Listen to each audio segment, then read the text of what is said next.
Olá, queridos, boa tarde. Saudações de paz a todos, que Deus abençoe. Estamos hoje trazendo na nossa meditação, dia 28 de maio, eu, pastor Teodoro, pastora Jaira, uma meditação da parte de Deus para os nossos corações. E quero te convidar a não deixar de participar dela toda, porque tenho uma convicção de que, mais uma vez, Deus tem algo maravilhoso a ministrar ao nosso coração. Receba aí no teu coração.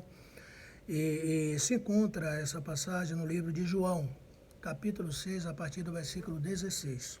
Nós até compartilhamos essa passagem há algum tempo atrás, mas Deus renova a sua palavra a cada dia. Diz assim, a partir do versículo 16 de João, capítulo 6, que ao entardecer, ao final do dia, daquele dia, Jesus tinha ordenado aos discípulos, quando desceram ao mar, que eles tomassem um barco e passassem para o outro lado, rumo a Cafarnaum. E já se fazia escuro, e Jesus ainda não tinha vindo encontrar com eles. E o mar, então, começava a ficar furioso, agitado pelo vento, rígido que soprava.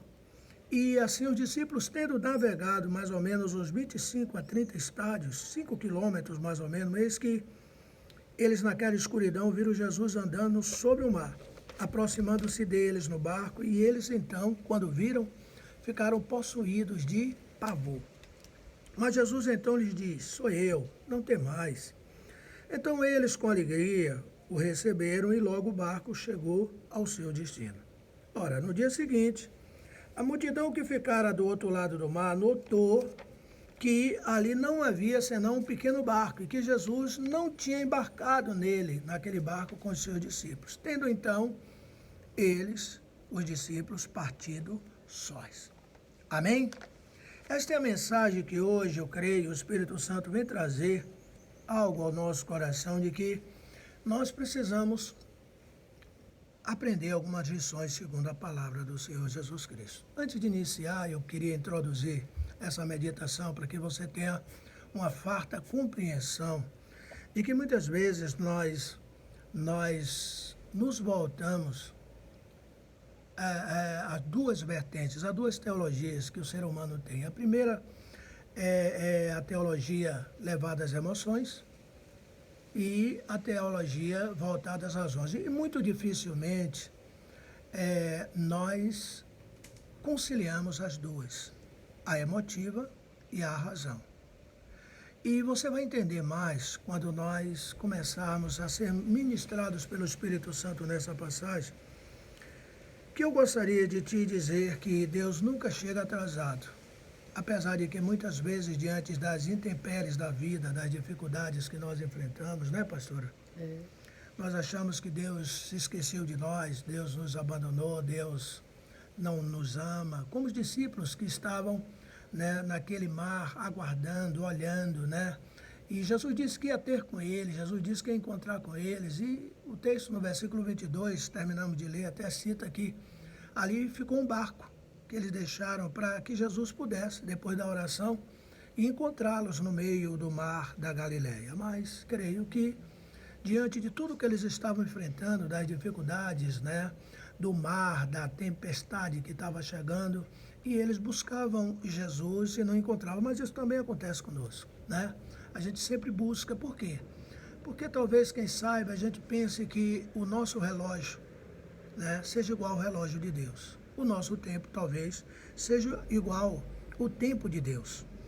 Mas para que se haja uma compreensão melhor daquilo que Deus quer traduzir ao nosso coração, eu gostaria nesse momento de mostrar-lhes apenas 3 razões pelas quais Deus permite que muitas vezes tenhamos essas impressões, a fim de que Ele promova genuíno interesse e benefícios em nossa vida. Ora, que impressões são essas? Impressões de que quando muitas vezes passamos diante de tantas dificuldades, nós muitas vezes achamos que estamos só.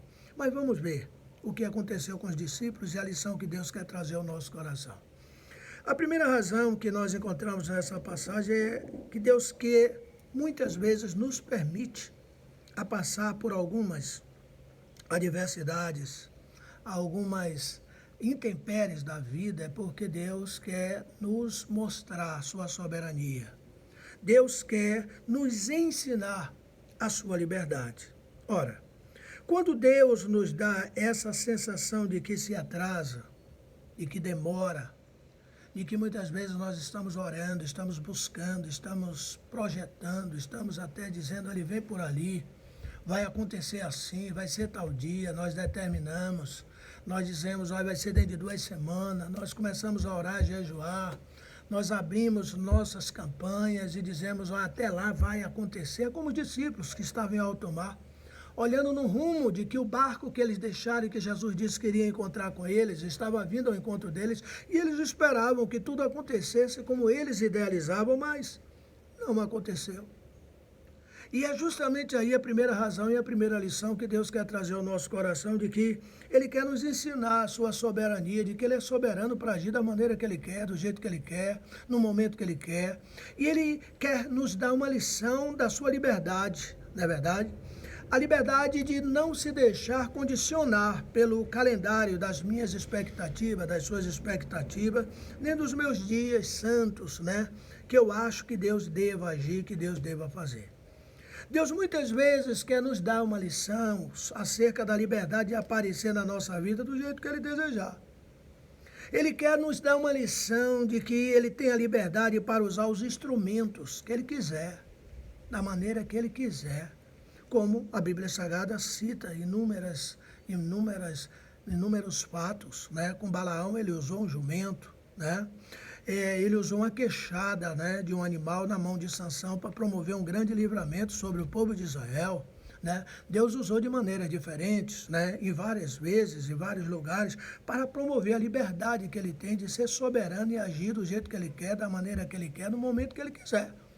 E eu creio que a primeira razão de muitas vezes acharmos que Deus está atrasado em resolver as nossas situações, na verdade, é Deus trazendo ao nosso coração o ensinamento de que o agir é dele e o operar também é dele. A hora é dele e o momento é dele. Veja que o texto traduz que no dia seguinte, a multidão que ficara do outro lado do mar notou que ali havia um pequeno barco, versículo 22, e que Jesus não tinha embarcado com seus discípulos e os discípulos tinham ido sós. Primeira coisa, Jesus dissera que iria encontrar com eles. Olha, eu vou ter com vocês. Segunda lição que nós aprendemos aqui, concluímos aqui, é que eles estavam no meio do mar esperando Jesus. Já se fazia escuro. O texto diz que Jesus não tinha vindo encontrar com eles como tinha dito. E quando Jesus se apresenta a eles, Jesus vem andando sobre o mar. E eles pensaram que era um fantasma. Sabe? O que de fato havia na mente desses discípulos, né? O que eles de fato estavam imaginando. Por quê? Porque a ação de Deus, muitas vezes nela, corremos o risco de ficarmos tão bons em teologia, nos tornamos um profissional da fé. E por nos tornarmos profissionais da fé, nós passamos a imaginar de como Deus vai agir, como Deus deve agir, segundo o nosso conhecimento. Ora, os discípulos haviam deixado um barquinho para Jesus remar e ir ao encontro deles, como muitas vezes nós achamos que Deus precisa da nossa ajuda, que nós precisamos ajudar Deus, determinar Deus como Deus deve agir e como Deus deve fazer. Só que eles não disseram a Jesus, se esqueceram até, quem sabe, de dar a paz do Senhor para o doador, o dono da paz, não é verdade? E foram e ficaram esperando, remando e aguardando que Jesus viesse ter ao encontro deles e nada de Jesus, não é verdade? Essa é a primeira lição que nós aprendemos com esse texto. E precisamos entender que, às vezes, Deus nos dá essa sensação de atraso.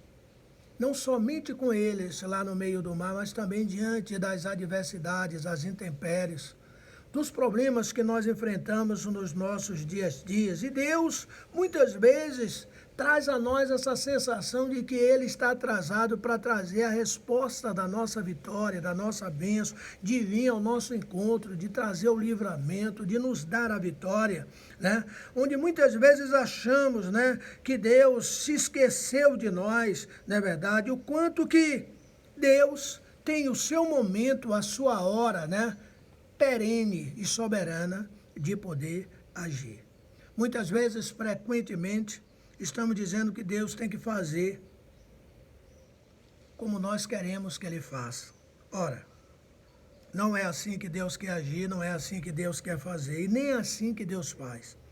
E se isso está acontecendo com você, meu querido irmão, eu quero te dizer que, pelo amor de Jesus Cristo, fique com esta certeza que, quando nós confiamos nele, é porque Deus tem certamente a soberania, a liberdade de poder agir perene sobre a nossa vida.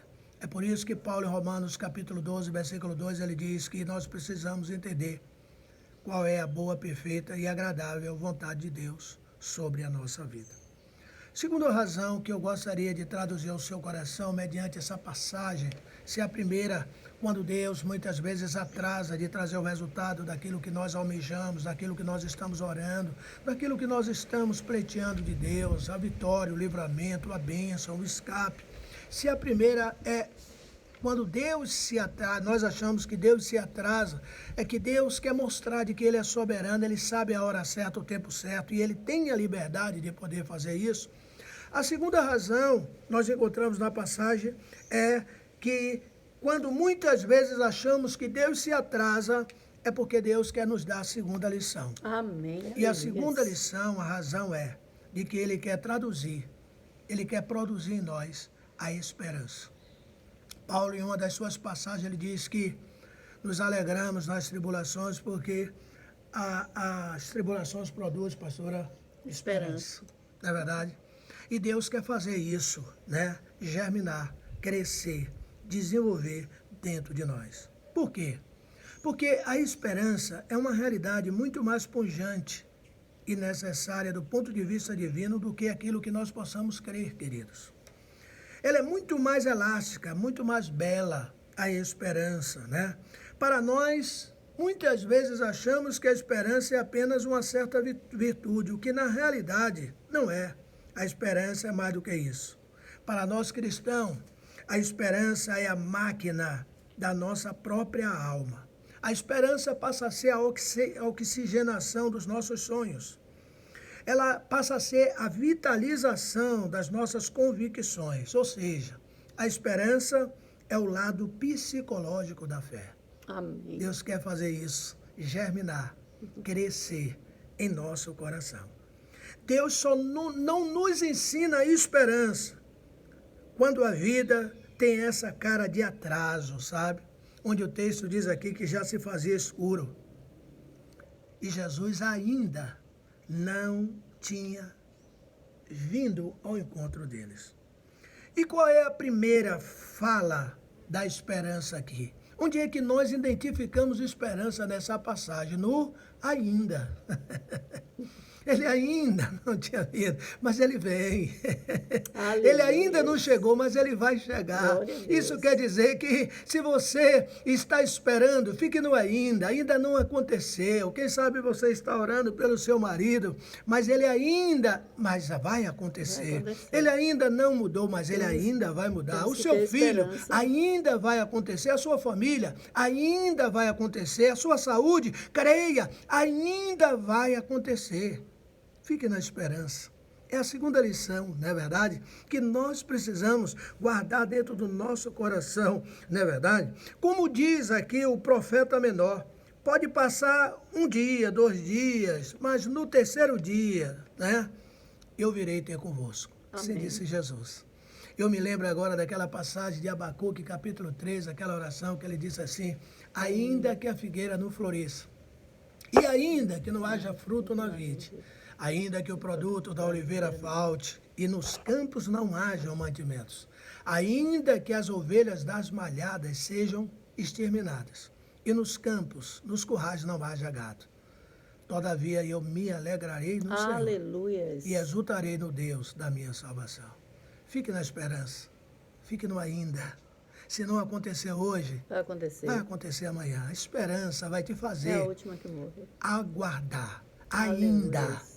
Tá bom? Porque se ele prometeu, ele cumpre as suas promessas. Em nome de Jesus. Traga a resistência. Lembre-se do personagem Abraão, pai da fé. O texto e a palavra de Deus conta de que Deus prometeu. Deus disse a ele que tinha promessa para a vida dele.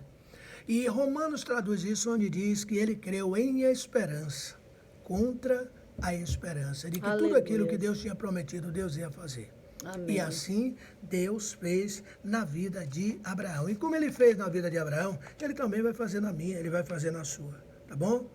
Eu creio nisso. E mesmo que você esteja buscando, né, as adversidades, nós vamos passar. Emoção e razão. Ele disse que nós teríamos que passar. Tá bom? Mas creia que os discípulos estavam, mas preparados para a emoção. Eles achavam que não teriam que passar adversidade, tempestades, as ondas, o mar. Não, a realidade estava ali, era a razão.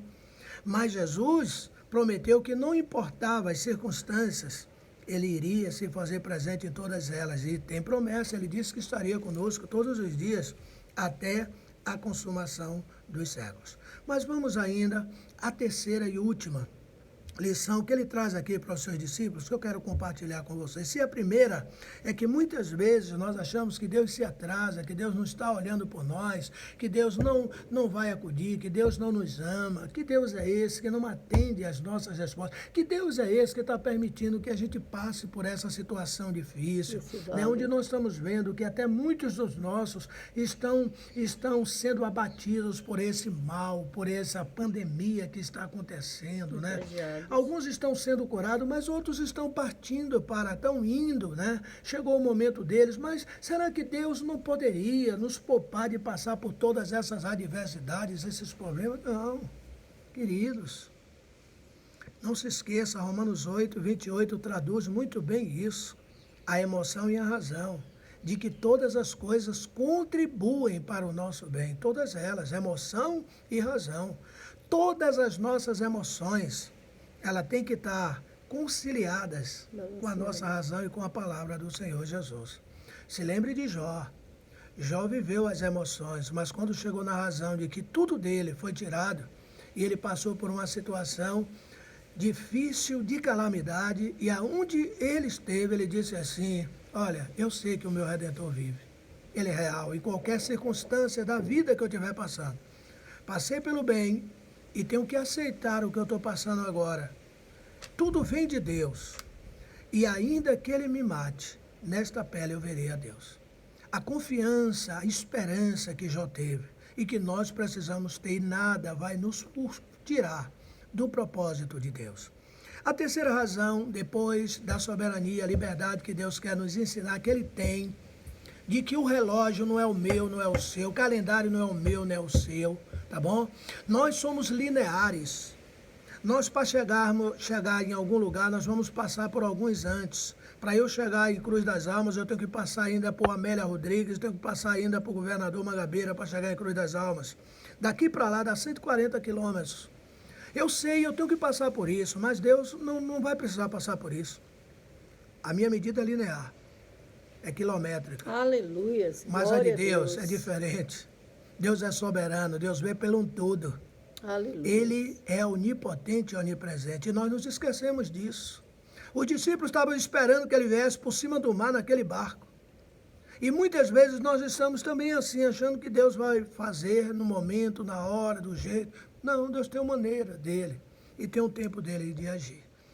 A esperança. E a terceira razão que eu quero compartilhar com você aqui, em último lugar, é quando Deus nos coloca, muitas vezes, nessa situação de aparente atraso em nossa vida.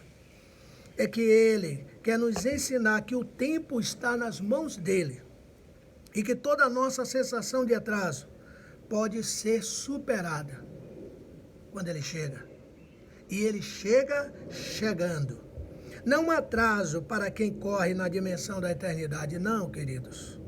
Só atraso para seres absolutamente que estão enterrados num condicionamento e numa limitação de tempo. Nós somos seres espirituais e precisamos aprender isso. Mas para aquele que corre pela eternidade e aprende com Deus que um dia para Deus é semelhante a 1000 anos, e 1000 anos para Deus é semelhante a um dia. Deus não raciocina, queridos, muitas vezes como nós, com essa categoria de presente, de passado e de futuro, não. Tudo está presente para Deus. Tudo está presente para Ele.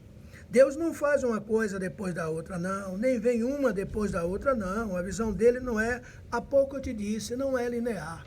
A visão de Deus, ela é soberana. A visão de Deus, ela é absoluta. Quem vê desta maneira, queridos, garante que aquilo que nós, né, e aquilo que nos afligia, não é verdade? E quem vê na visão de Deus vai entender de que a qualquer momento tudo isso vai passar. O homem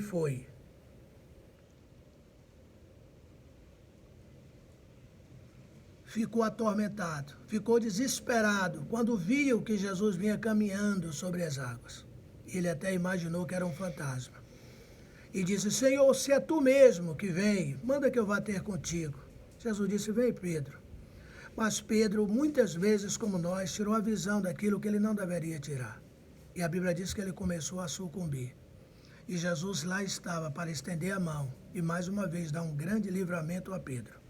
E o texto que finaliza essa passagem diz que eles entraram no barco e receberam a Jesus de bom ânimo. Eu finalizo esta passagem te dizendo que o tempo que hoje nós vivemos, e todo o tempo, está nas mãos de Deus.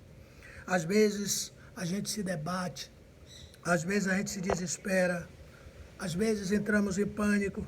Parece que o tempo é algo que fugiu, que não está no controle das mãos de Deus, não é verdade? Mas eu quero te dizer que Deus está no controle de todas as coisas. Deus é soberano, Deus está aqui conosco, Deus continuará. E todas as coisas que nós tivermos que vivenciar, creia, tão somente creia, que se Ele prometeu, Ele não chega nem atrasado nem adiantado. Ele chega na hora certa. Que Deus abençoe a sua vida e que essas 3 lições nessa meditação possa traduzir ao teu coração de que Deus é Deus. Amém. E com Ele, não importa as circunstâncias adversas que teremos que passar, nós seremos em todas elas mais do que vencedores. Amém. Que o Senhor te abençoe. Um grande abraço para você.